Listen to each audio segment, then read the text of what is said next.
afternoon, Mr. Mohammed. Good afternoon. I have a few questions I'd like to ask you, so let's go. I hope I can answer them. Thank you very much for inviting me to participate in this exercise. Okay. So what's your name and which organizations do you represent? My name is Torrance Iqubal Mohammed. Torrance being English and Iqbal is Islamic.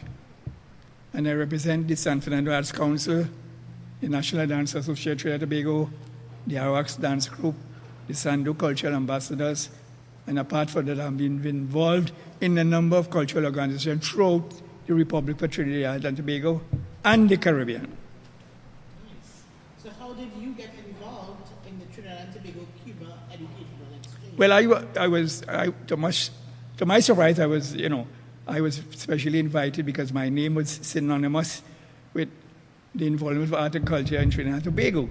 I've been served with Best Village, with the Prime Minister, Best Village Trophy Competition, National Cultural Council, and I took part in the West Indies Arts Festival in 1958 to mark the inauguration of the Federal Parliament. Then Expo 67 in Montreal, the Commonwealth Arts Festival in Britain in 1965, and so on and so on. So my name became synonymous.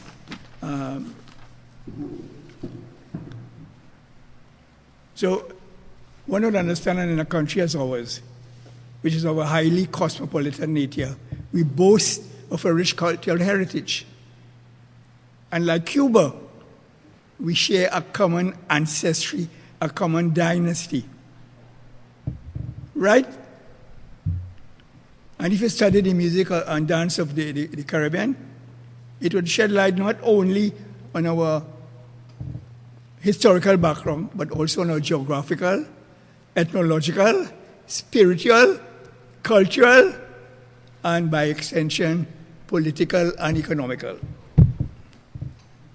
So, Mr. Mohammed, why was it important for the San Fernando Arts Council and the National Dance Association of Trinidad and Tobago to partner with this project in 2019?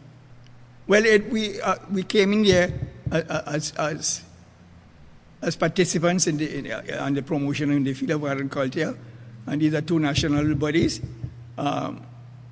I suppose the Cuba Trinidad and Tobago Educational and Cultural Exchange got wind of our involvement, and they invited us to participate, and to get tremendous involvement from the national community here, which realized a fair amount of success in that respect. So how do you think the arts community in South Trinidad benefited from the Trinidad and Tobago Cuba educational exchange? The arts community in South Trinidad benefit from Trinidad and Tobago educational exchange program in many ways. We had a workshop at the Arts Center, and we had a full-length dance theater production at the Southern Art Performing Center, and the other workshops in Central Trinidad, Tobago, and in Port of Spain. So what suggestions do you have for future educational and cultural experience? Well, we could say quite a lot of that. As I said, we share a common history, a common ancestry. I've had the pleasure representing this Arts Council to visit Cuba.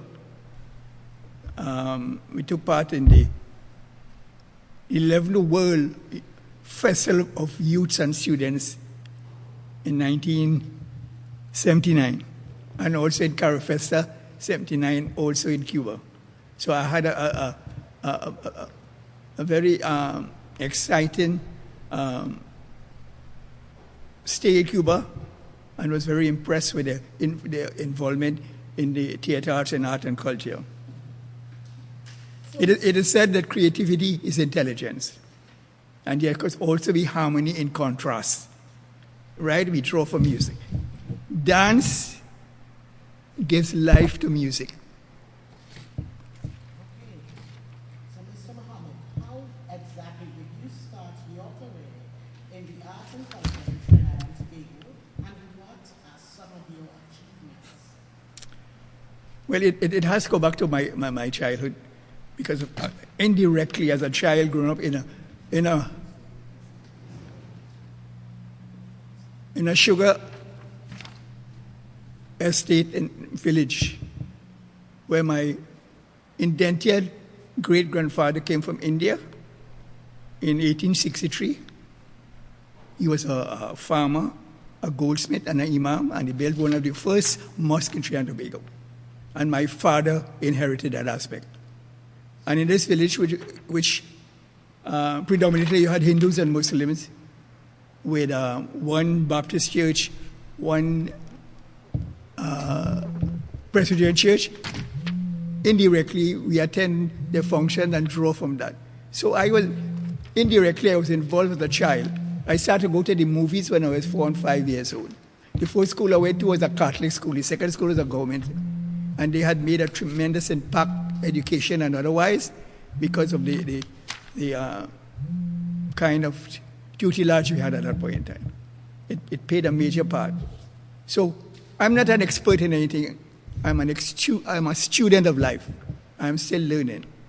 Those of us who dare to teach must never cease to learn. So I don't want to be presumptuous. I'm still learning.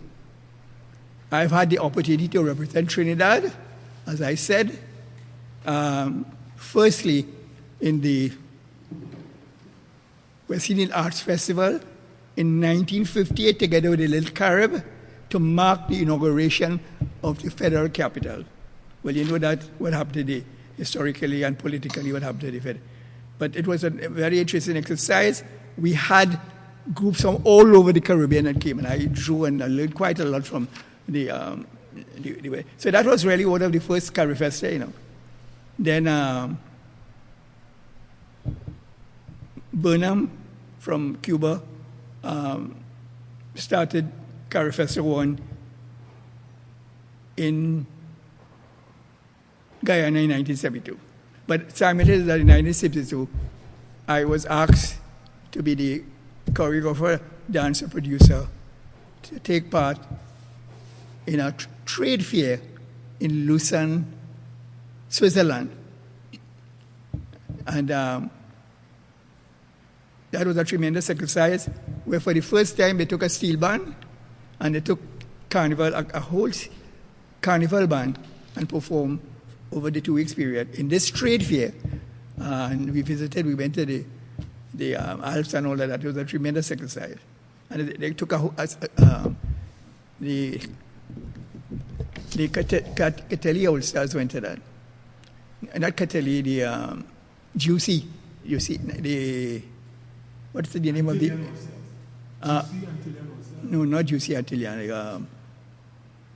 The one in Barataria now.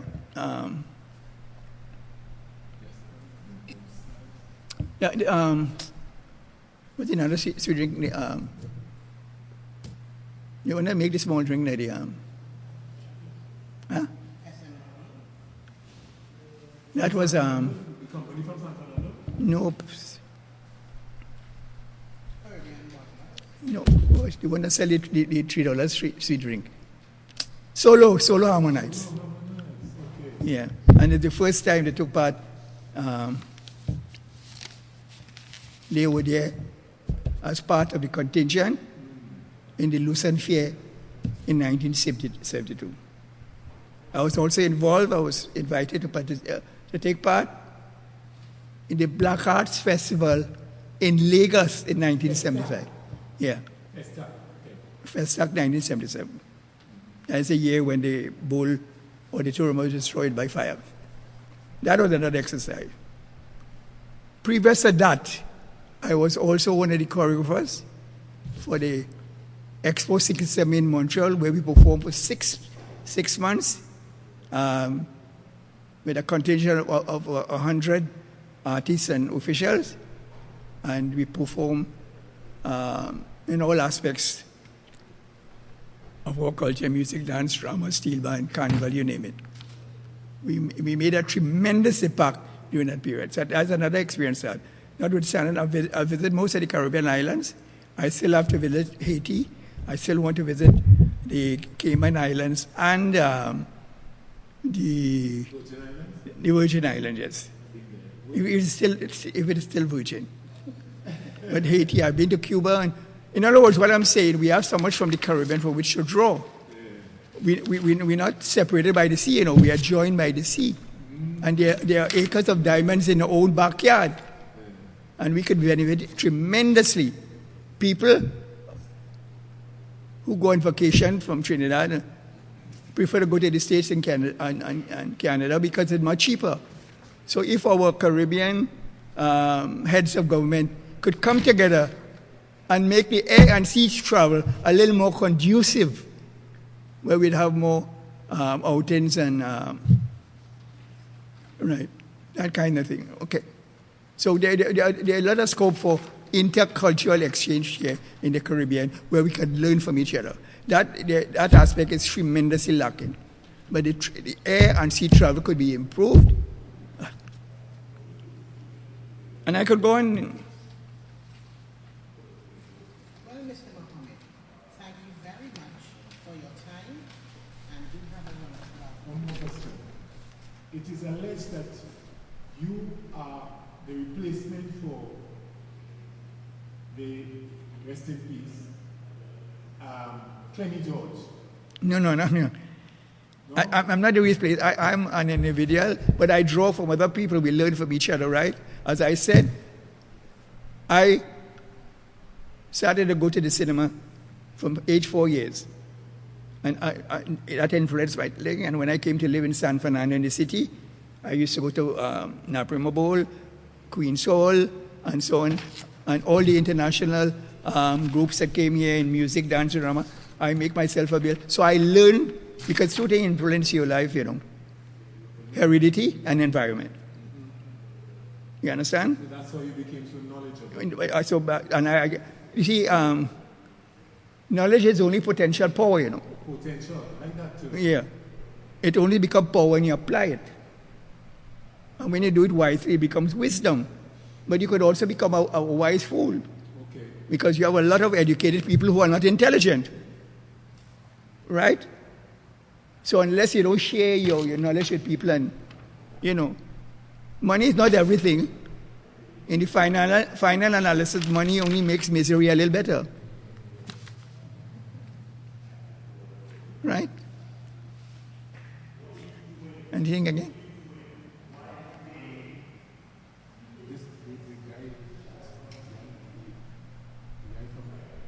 Cumberbatch. Yeah. Mr. Cumberbatch, you have any questions?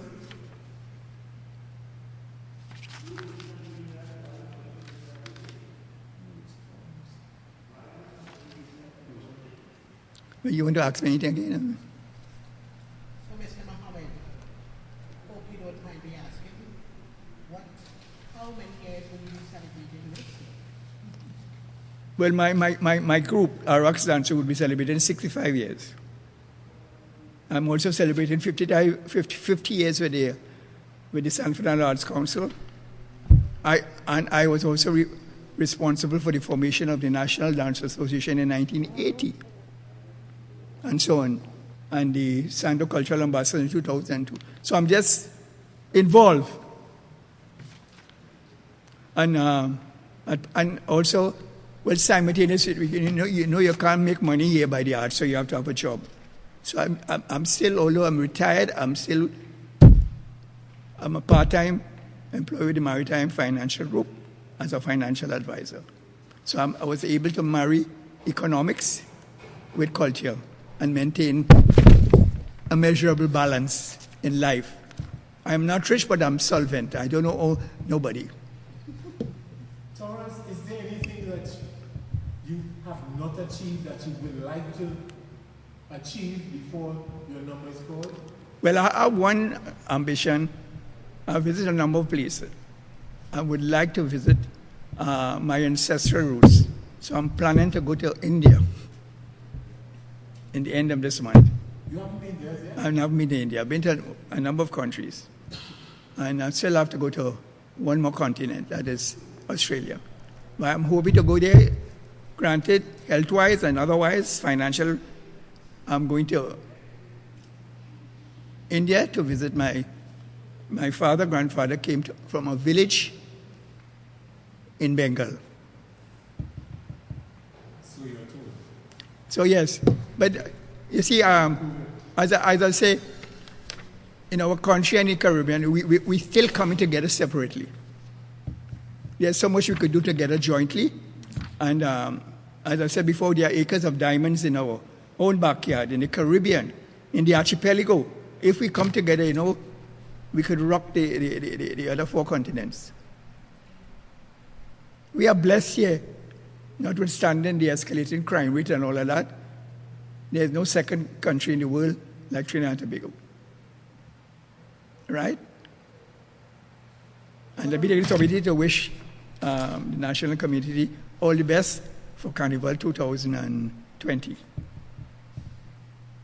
Torrance, in closing, there are a lot of young men your age who, instead of continue to, celebrate the arts, they sit in a bar and they rock so. Yeah. If you had to send a message to them, what would it be? Well, if you work hard, you're entitled to recreation. Nothing wrong if you go and take a little drink in the bar. But it mustn't be at the expense of neglecting your family.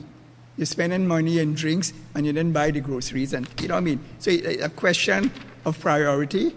But whatever you do in life, your family must come first. And your spiritual value must come first. And then you serve community, and you serve your country, and you serve the world after that. But your family must always come first in whatever you are doing. It's very important. So we have to develop very important value systems in our sojourn in life to bring about better living. So you're leading by example? Well, I don't know. I'm doing my best within my limitations. I have never stopped doing anything I've been doing for the last 50 years, but at a lesser degree, right? Because when you stop doing anything, if you stop moving, you're dead.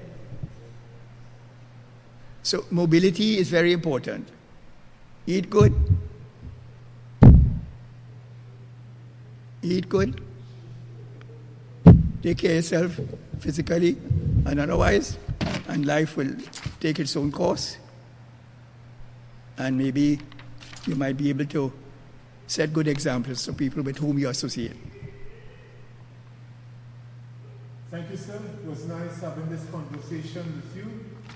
And I'll see you in another place another time. Thank you for having me. Most welcome. Waiting. You get enough?